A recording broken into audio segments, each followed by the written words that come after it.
Welcome to I Caught It on Audio. This is Ride or Die episode 15. Toadies, part 2.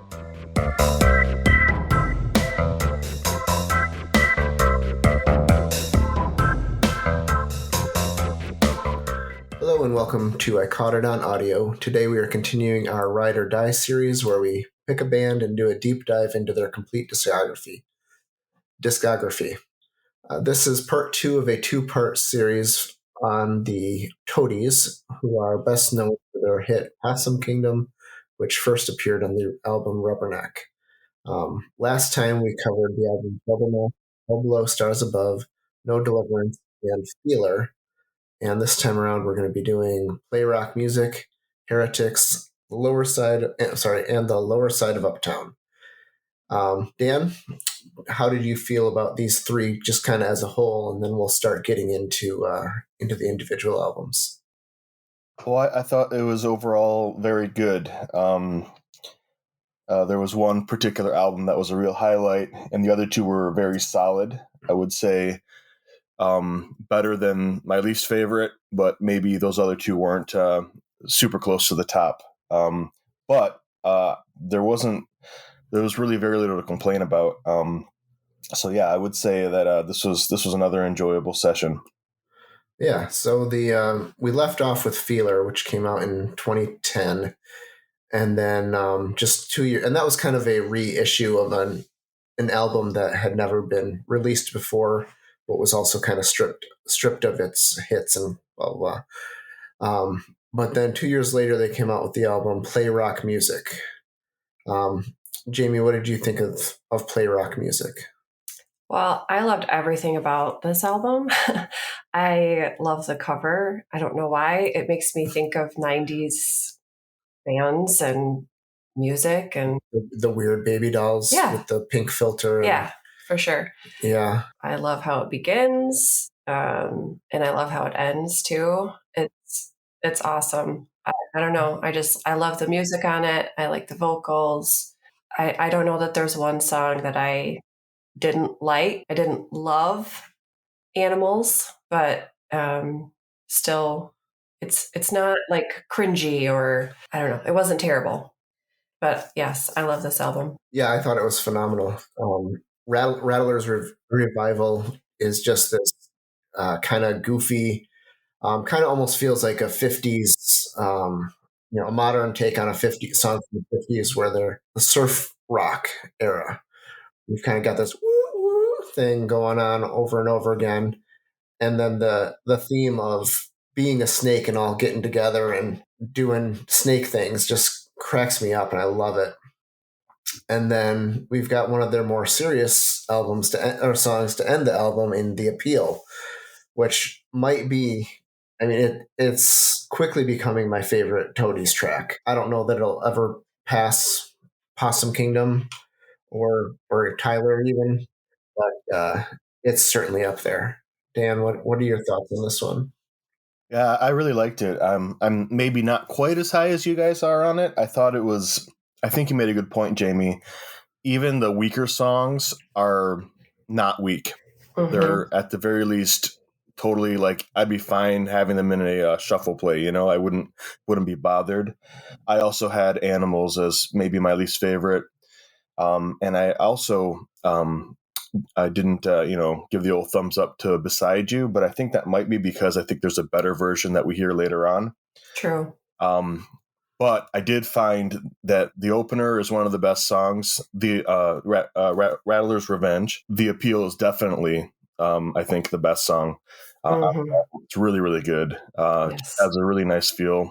There's nothing revolutionary about it. They just pull it off. So yeah, it's just incredibly well executed music. Yeah, I think the album, as I'm looking at my list of thumbs up and no thumbs up, I think Rattler's Revival is great, and then Get Low through Animals are solid, and I don't know that there's that Get Low, Summer of the Strange, and Magic Bullet are necessarily better than Beside You and Animals. But I felt like the album was getting just a little samey in that stretch. So by the time I got to Beside You and Animals, I was like, but then it really picks up, starting with Sunshine. But I love there was it was almost a little too streamlined and normal of an album for a bit there, which is not what you associate with Toadies, right? Right. But when Laments of a Good Man pops in, you're like, what?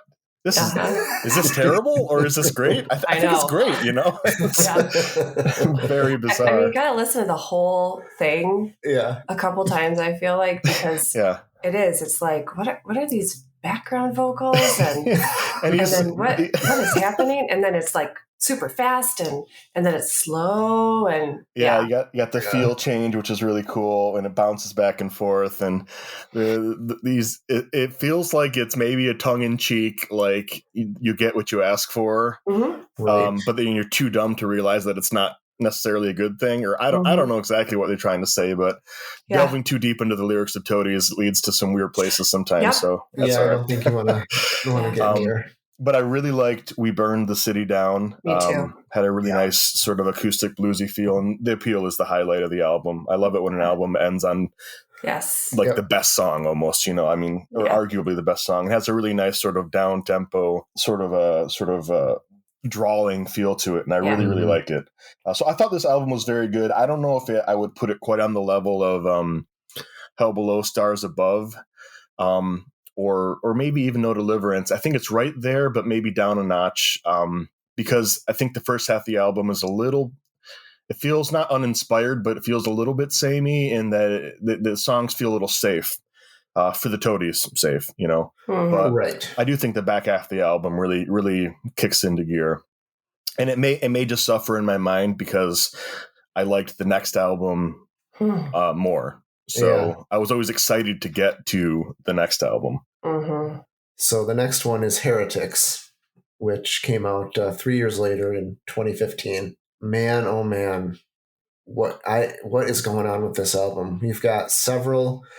It's kind of like a greatest hits album, but also reimagined, and then also some new tracks that they wrote.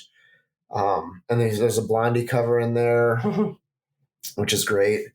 And it's just, I'm not sure exactly what to think of this one, other than I absolutely love every second of it.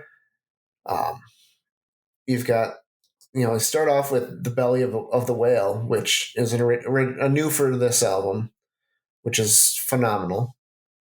You've got a crazy reimagining of Tyler, where it's, what they do with this one? They slowed it down or mandolin. The mandolin. That's right. And keyboard to cover the guitar riff, the lead guitar riff. Works really, really well. It's amazing. Yeah, I can't believe how well that works. Then you've got a new arrangement for Beside You. And I think you're right, Dan. This is the better version of that song. Yeah, I think I prefer this slightly more acoustic version of it. I don't know. Maybe it was just I felt there wasn't enough tonal variety in the first half of that album, but it sits nicely as sort of a more acoustic version for me. Yeah. Another great version of Rattler's Revival. I think I liked the original better of Rattler's Revival, but it's still good. I think you're right, but yeah, it's nice to have a slightly different version. You know, it's good enough that you're like, oh, it's close. You know, I'll take it. Right. Then there's this cool Blondie cover, Heart of Glass, which is amazing. Like his voice, it really suits the song. Absolutely. For some reason, which is not something that you would think. But yeah, it's almost like dreamy, which is not what you think about when you think of Todd Lewis. But yeah, it works very well. There's Possum Kingdom with a new arrangement, which is great. I forget what they did to that one. It doesn't feel like it's that much different to me. Just acoustic, basically. Okay. A little. It's intense in a different way, you know. Yeah, and then I don't know whether I like this version of The Appeal better than the Play Rock Music or not, but it is, again, phenomenal. I came to this song for the first time in this listen through, right? and I got two really good versions of it back to back, and I just don't know which one I like better. For me, I don't think it really matters too much. I love that song. And there's some weirdness. There's doll skin, right? This is the. But is that the one that's actually No, that's Jigsaw Girl and Send You to Heaven. Those are mislabeled. Oh, okay, yes. I'm sorry. Yep. That confused me a little bit too, and then I was convinced that "Send You to Heaven" was a song I knew because it sounds like a song I know, right? But it isn't. Apparently, they've been playing it live, but never released it before. When I looked into it a little bit, but I was very confused by that as well. Yeah. I mean, there's so many tracks about murdering women that it's hard to keep track. Hard to keep track of which one's which. I guess it's not even just murdering them, but murdering them, shoving them in your trunk, and then driving them to Memphis, and then cutting them into little pieces. Yeah, lots of serial killer feeling songs. Yeah, that's weirdly that's their niche, and it doesn't ruin the band. It doesn't. No, not at all. Even the song "Beside You," it's like it's a promise, but it's also kind of a threat. Yeah, you always feel the darkness sort of lingering behind the lyrics. I don't know why I love it, but I do. It works. Yeah, it's a little inexplicable, but yeah, but Dollskin's a great song too. And again, on a similar subject. Yeah, and we commented on this one in the first go through, and I hadn't thumbs upped it, and I think I just totally missed it. Because I absolutely loved it on this album, and I went back and listened to the original. I'm like, why didn't I thumbs up this one? So that one got retroactively added. Yeah. But then we've got a really cool big band version of Backslider. I like that one. Yeah, that was cool to have that variety. Some of these songs work great just by switching up to acoustic and maybe slowing it down a little, maybe just having a slightly different take on the vocals. Yeah, Backslider had a real different feel to it because of the horns. Yeah, and, so good. I wouldn't have thought that would be a great idea, but nope, worked great. Yeah. And then the Jigsaw Girl and Send You to Heaven, which are named, and they've got to be named incorrectly. Yeah, this, right? Yeah, they are. Send You to Heaven's first, and then Jigsaw Girl. Yeah. Okay. But they are flipped. It confused me for a long time. But yes. Well, and like I said, in part because Send You to Heaven sounds a little bit like something between Dollskin and Jigsaw Girl. Right. And you're like, wait, am I confused? Yep. I needed to look at the lyrics when I was listening to the song to figure it out. Like, yes, okay, I was right. That is Jigsaw Girl. But well, I mean, it's like the Crazy Crying Amazing trilogy for Toadies, Yeah. Yeah. No, it's true. And what I thought was cool about this album is the three original songs, Queen of Scars and The Belly of the Whale and Send You to Heaven, which, I mean, I know that it's been around for a while and wasn't necessarily written for this album specifically, but is original to us, are really strong. Like, it's not like I only listen to this because I want to hear, a different version of Tyler or Possum Kingdom. But there are no weak songs on here. I gave them all thumbs up. Oh yeah. And this, I think what's interesting about this is we did our U2 that's what I was going to say too. Covers thing where they were reimagining and rethinking stuff and it's self covers that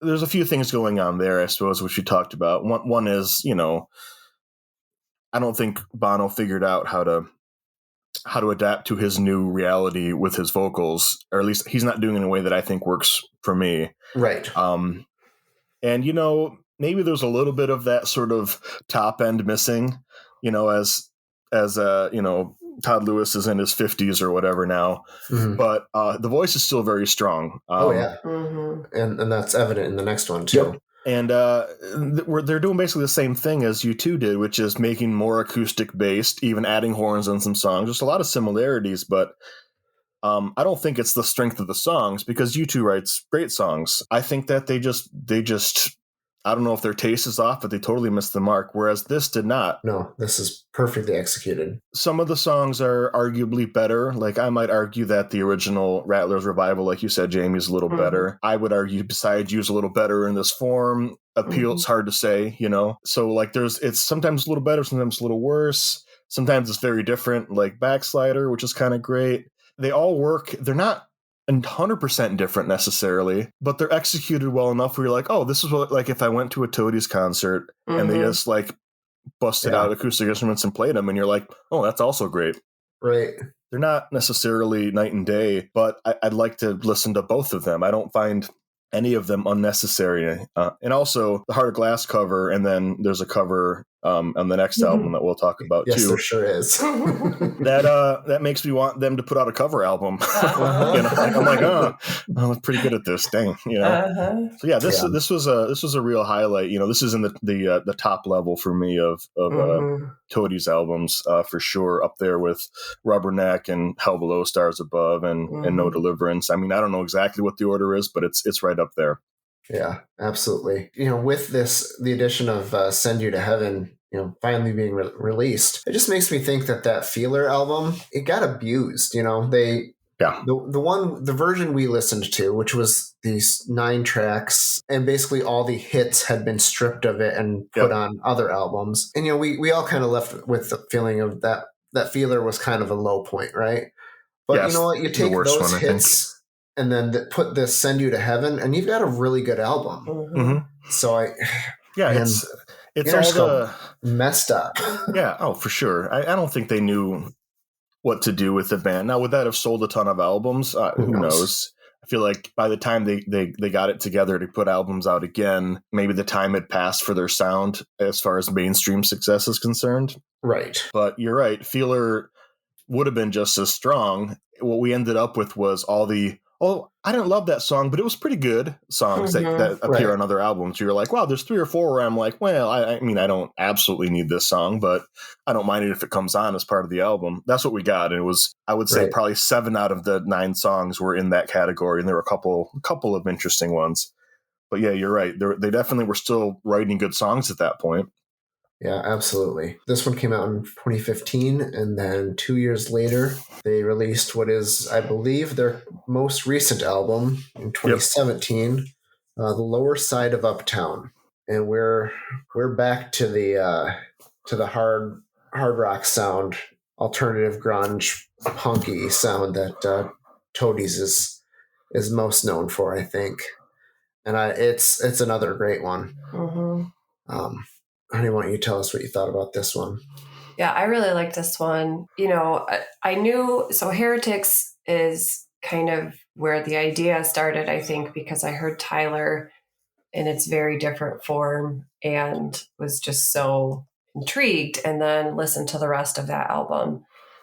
So that was actually the second album I listened to besides Rubberneck. And then we went through, and Play Rock Music was so good. And I almost didn't want to listen to this last album because I didn't want to like ruin my feelings about what I had heard so far. And I really I think it opens really strong. I like the kind of, between the first 2 songs, When I Die and Take Me Alive, there's kind of a little connection, I guess. Like, I don't know. It's talking about being dead and alive, and there's like a little play there. He's definitely deliberate about his lyrics and his themes between songs within albums. There's no doubt about that. And then, yeah, I mean, I just love a lot of songs on this album. And then I was getting to the point where we heard the cover of I Put a Spell on You, which is amazing and perfect for the Toadies, I think. Yeah. In several ways, not just, I mean, his voice is perfect for it because he's a great shouter, screamer, if you will, but also thematically, it fits very well with the Toadies and the whole possessing, you're my possession and all that. Yeah. Like, and a little bit of voodoo magic, that sort of feel. Yeah. Yeah. Like when you hear this song, the original, it's kind of like, oh, that's kind of, I mean, that sounds really cool, but that's kind of, it's a bit of a novelty song. Yeah. I don't know if I like the message in that song, but then the Toadies sing it and you're like, yeah, that's awesome. I am anyway. So, And then there was Echo, and I loved Echo. I like the beginning. It like had like a Chili Peppers feel to me, Okay. Scar Tissue. What is that one? Californication. Mm-hmm. It had that kind of feel to me. And then I was like, oh, there's one song left. I hope it's not a bad song. It's got to be a good song.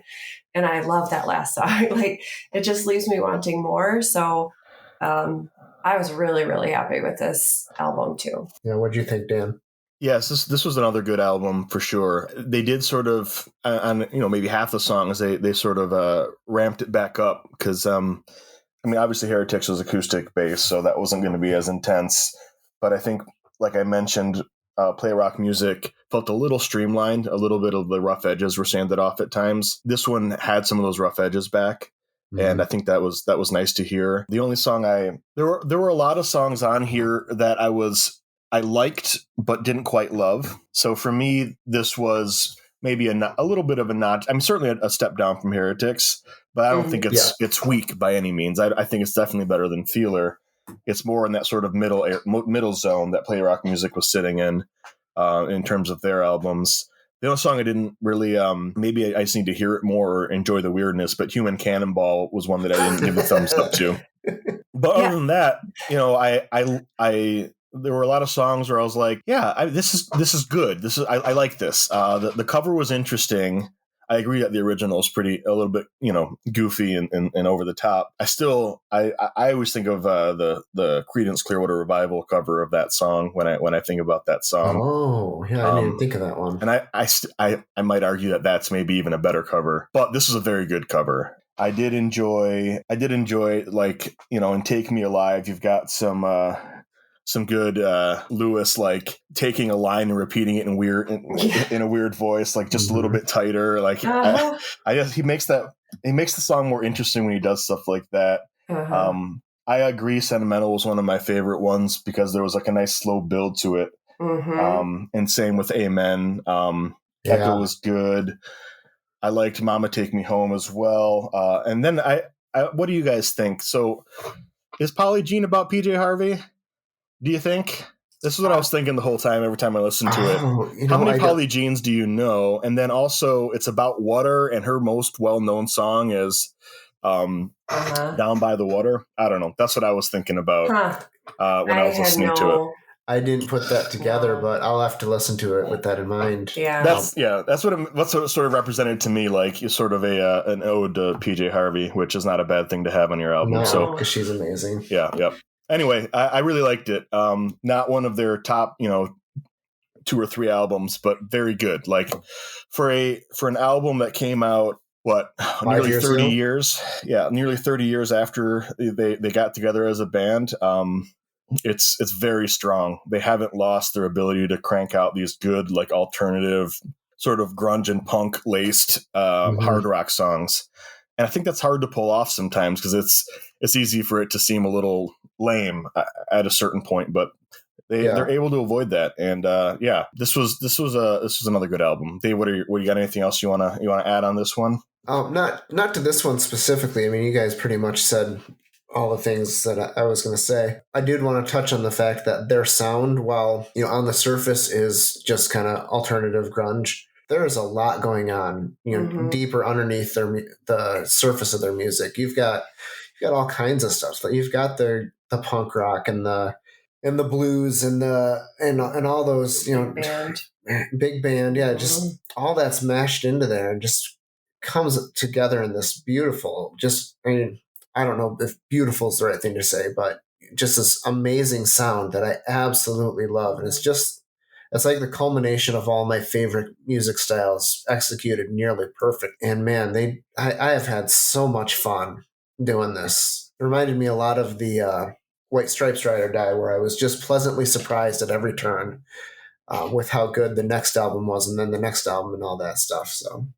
Yeah, no real weaknesses, I think. No. You could argue Feeler, but even Feeler got abused. Yeah, Feeler, there's reasons for it. And also, it's fine. It's not like it's bad. It's just there aren't nearly as many highlights. So the sort of, usually there's on all but their very best albums, there's 2 or 3 songs where I'm like, well, I don't know. It's okay. It's fine. I like it, but it's not on the level. It feels like it's mostly full of those songs.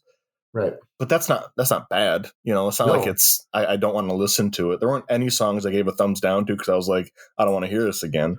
Yeah. It's not like we had like with Live and Counting Crows, there were just times where the band just went wrong, Yeah. That never happened at all here.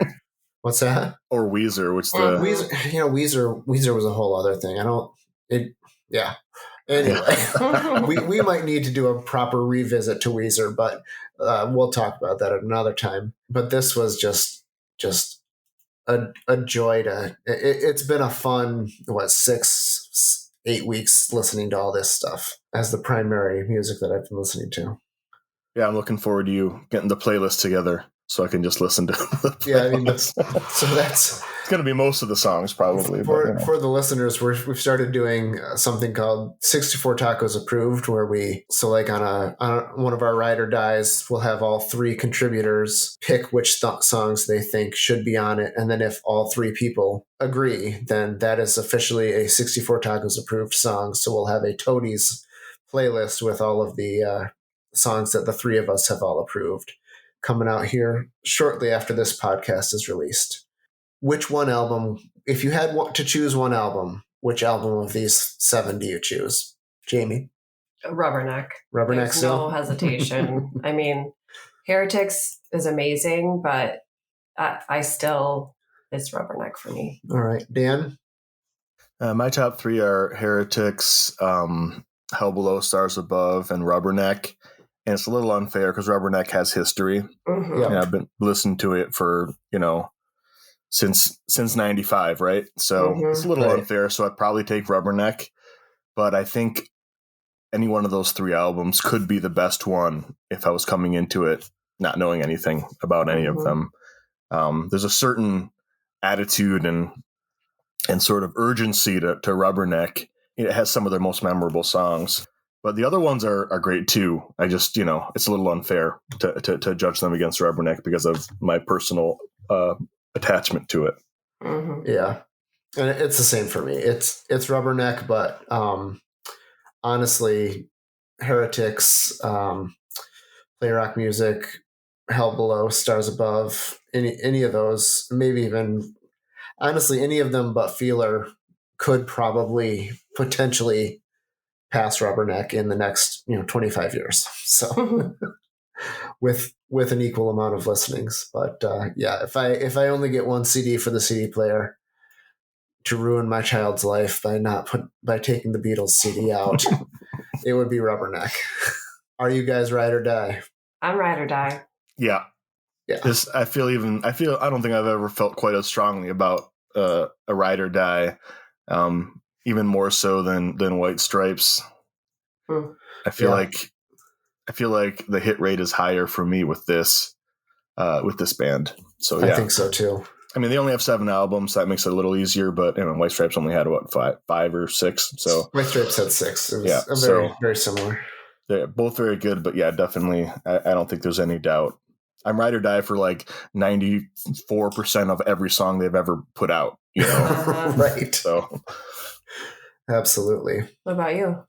Oh, yeah, without a doubt. I don't think there's any doubt that I am definitely Ride or Die for this one. It's funny because you guys the 2 of you have done several more Ride or Die than I have. So after Weezer and Counting Crows, both of bands that I love, right? I love specific albums from them.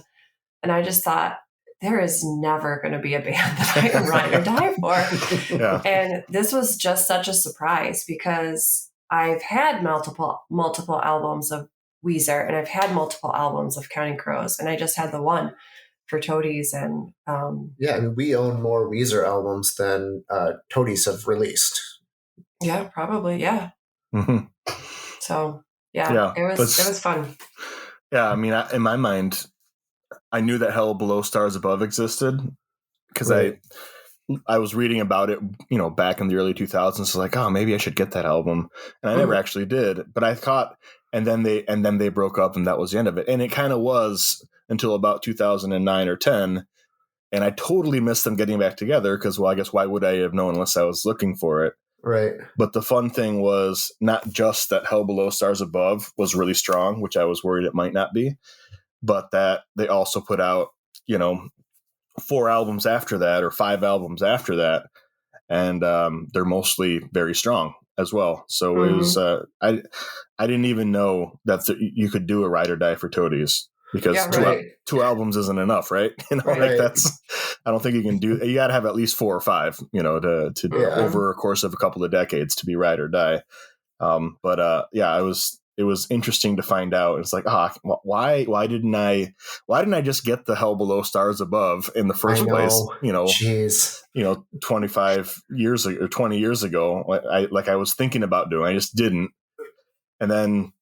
If I'd just been paying more attention, if that had been that good, maybe I would have been paying attention and gotten on board with these other ones. But I know that I would love Hell Below Stars Above even more if I just lived with it for the last 2 decades. Right. And I'm really annoyed at myself that I didn't follow through on all that considering how good Rubberneck is. I should have given him a second chance, but now we did belatedly, and it was well worth it. Absolutely.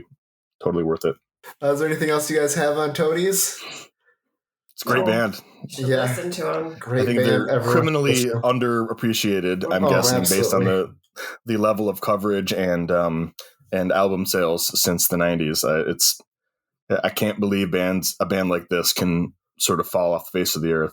Mm-hmm. Absolutely. Also, I do think they are playing shows. I think there's a show in November in Royal Oak. Oh, really? I think so. We should look into that. Yeah, we should. I'm not big on going to shows, but if it was, it's something I would consider doing to go see them because I think it can be fun. No, we never saw them back in their heyday, and it's great. And also, they have I think they have a yearly festival called Dia de los Toadies in Texas, like in Dallas or something. Okay. Oh. Not that I'm suggesting we make a road trip, but they're definitely, they haven't put out an album in 6 years, but they're still doing stuff. They're still together, and I hope they put out another album because I have no doubt it will be totally worth checking out. Yeah. Also, definitely. we can stop at the best Taco Bell in a truck stop ever and see the tallest Jesus statue ever. Yeah. I mean, we can do all those things. You can do all those things in Texas. Well, the Taco Bell was in Arizona. I don't think so. No, it was. It was. We stopped there on the way from Tucson to Arizona or to Phoenix. Well, I guess we're going to Arizona. Yeah. Well, I mean, if we're going to go as far as Texas, we got to go. Might as well. I mean, when's the last time we will have seen Zach and Teresa by the time this comes out? Seriously, it has been so long. It will have been days since we saw them last. If you want more content like this, you can find everything we've done at 64tacos.com. If you really liked it, go to buymeacoffee.com/64tacos and you can buy us a taco. Thanks for listening.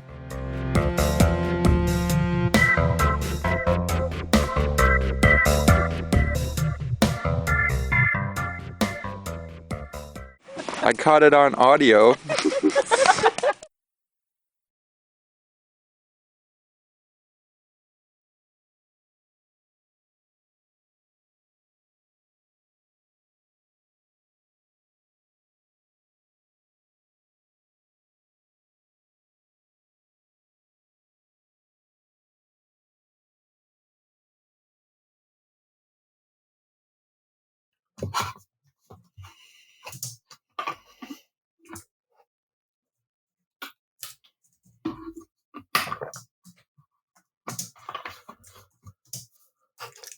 Sorry, Jamie's secretly typing something right now on my keyboard. I just thought you guys were stunned by my insight, and you're like, what else can be said? That was just so brilliant. So you're going to edit this out, right? We'll see. We're very professional. I know that much. What do you... So, we should ask all of our many listeners what bands they think we should. That's a good idea. Do Ride or Die. Maybe I'll put that in the outro. All right. You put it above the outro on the notes here. So. Is that in your outro? It's not in the outro. Okay. But I'm saying you put it above, so I was very confused as what was going on. I don't know how this works. Neither do we, clearly. All right. Do you guys have anything else on... hold on. Very insightful, Dan. Yes, we all just took a minute to think about what you just said. That's right. I'm sure our professional editor will sort out any mistakes that have occurred in the meantime. Absolutely. Right.